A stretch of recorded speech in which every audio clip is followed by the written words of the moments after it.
canal Detetive Vascaíno, estou pintando na área de novo para deixar você muito bem informado com as notícias do Vascão, e tem notícia pra caramba no dia de hoje, viu? Hoje o Vasco conheceu, por exemplo, seu adversário nas quartas de final da Copa do Brasil, o Atlético Paranaense, que também é o nosso próximo adversário no Brasileirão. Vamos repercutir essa overdose de Atlético Paranaense na vida do Vasco e te situar sobre outros assuntos importantes. Quer um exemplo? As últimas declarações do presidente Pedrinho. Hoje, após esse sorteio que definiu aí os jogos, ele subiu o tom e descartou as últimas informações que chegavam sobre a venda da SAF para um tal fundo árabe. E aproveitou para falar sobre a situação de reforço. E por falar em reforço, tem fato novo na busca por zagueiro e a gente vai colocar aqui tudo em pratos limpos. E vamos desenvolver isso e muito mais para você. Mas olha, antes já sabe, dê aquela fortalecida no canal, chega junto, venha se juntar a nós, sendo um inscrito, prestigie o trabalho do amigo. Preciso de muito mais inscritos para que este projeto possa ter um reconhecimento maior e seguir no ar por muito mais tempo. Conto com você.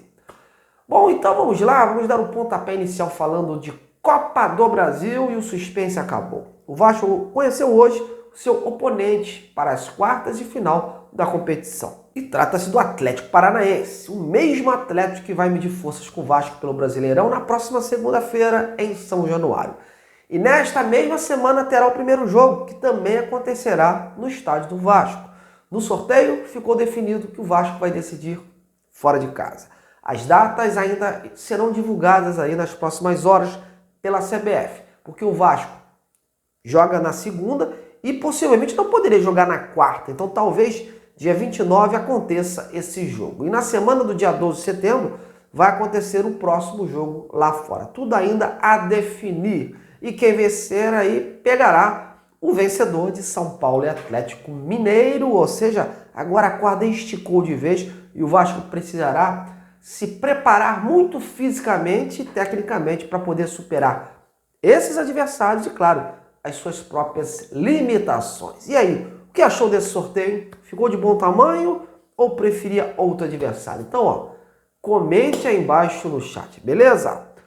Bom, e logo depois desse sorteio, quem foi sabatinado pela imprensa ali presente foi o Pedrinho, o atual presidente do Vasco.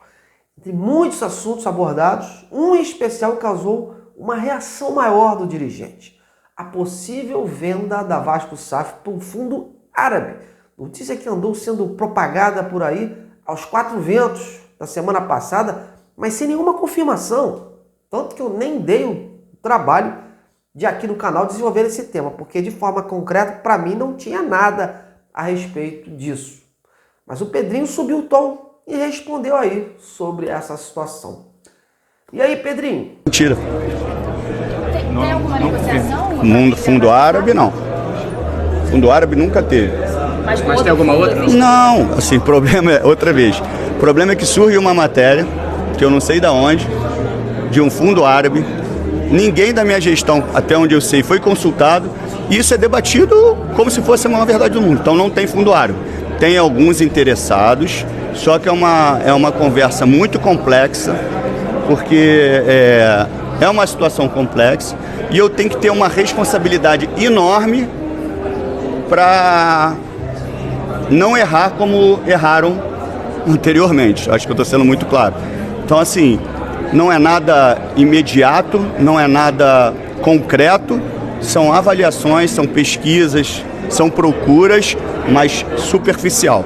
Bom, então ficou bem claro aí o que realmente está ocorrendo. Ele confirma que há interessados na compra da SAF do Vasco, mas pregou responsabilidade na venda para não acontecer o que ocorreu na gestão passada, que escolheu a 777. O resto da história vocês sabem onde isso foi parar, né?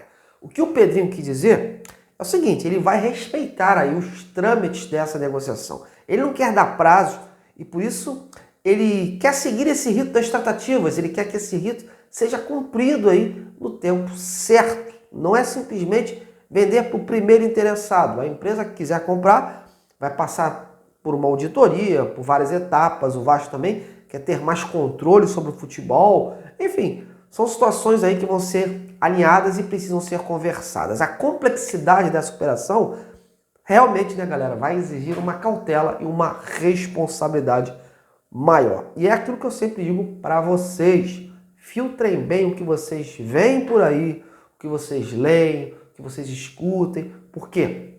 Não pode ser tratado como uma verdade absoluta tudo que é divulgado. A internet está cheia de fake news e com informações jogadas aos quatro ventos, sem nenhuma apuração, né? E é aquela história, uma mentira contada 1000 vezes acaba se tornando verdade. E o Pedrinho foi mais além, declarou que algumas pessoas que se dizem Vasco atrapalham demais internamente. Enfim, deixou o seu recado aí no ar. E você, o que achou das declarações do Pedrinho? Concorda com ele? Então, deixa aí os seus comentários. Bora agora falar de reforços. E nessa entrevista o Pedrinho falou também dessa questão. E disse que não será irresponsável, ou seja, vou fazer alguma coisa que possa prejudicar o Vasco, ainda mais as finanças do clube. Segundo ele, o antigo sócio, a 777, fez movimentos de irresponsabilidade financeira. Ele está ciente de todas as necessidades e carências do time, mas quer priorizar dois caminhos: o financeiro e o da oportunidade do mercado, coisa que a gente já tinha informado aqui. Disse inclusive que algumas posições nem tão emergenciais assim no time podem até pintar antes das outras, que são prioridade.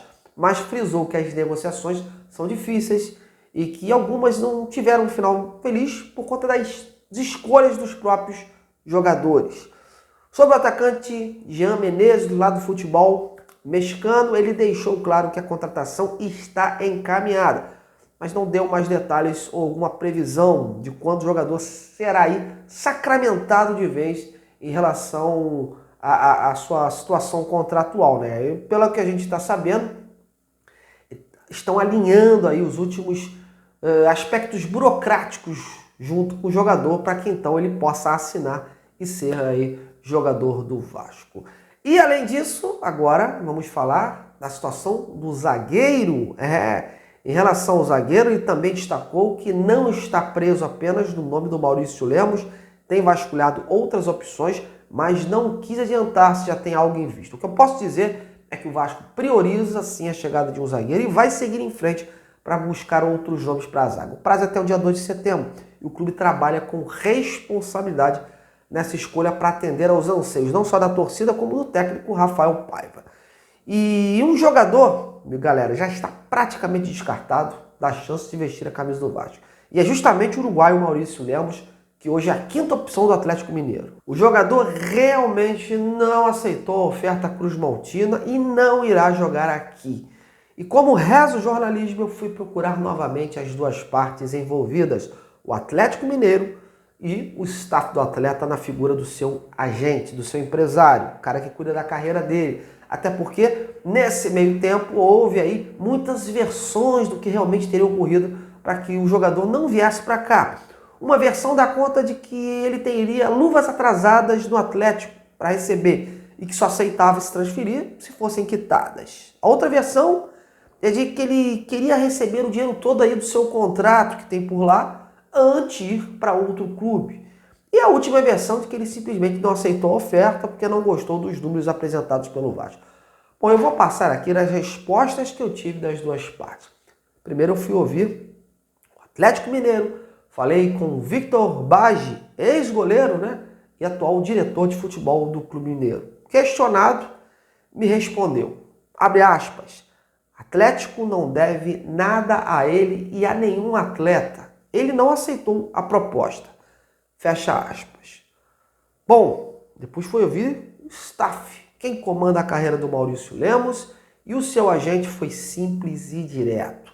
Abre aspas. Lemos quer ficar. Fecha aspas. Enfim, tirem aí as suas conclusões. Só acho que essa resposta poderia ter acontecido há muito mais tempo, né? Mas fato é que a resposta está aí. Definitivamente, Maurício Lemos é carta fora do baralho e o Vasco vai atrás de um outro nome para dar uma maior sustentação defensiva ao time. Pode escrever aí, vão chover especulações. O aviso já foi dado. Filtrem bem as notícias que forem saindo por aí neste sentido. Bom, é isso. O Enquanto a diretoria tenta qualificar mais o elenco, o grupo de jogadores começa a se preparar visando o jogo da próxima segunda diante do Atlético Paranaense. As atenções estão todas voltadas para a recuperação do Verratti, que junto com o Coutinho e o Alex Teixeira treinam em separado no CT Moacir Barbosa, visando aí voltarem o mais depressa possível. O Vasco vai precisar do seu atacante para os próximos jogos e a dedicação dele está sendo total para buscar estar no time já nesta próxima segunda. Vamos aguardar então. Bom, galera, tô indo. Amanhã estarei de volta no 21 de agosto, né? Data do aniversário do nosso querido Vasco da Gama. Data mais que especial pra gente poder aqui falar de Vasco. Então, valeu, amigos. Tamo juntos nessa. Até lá.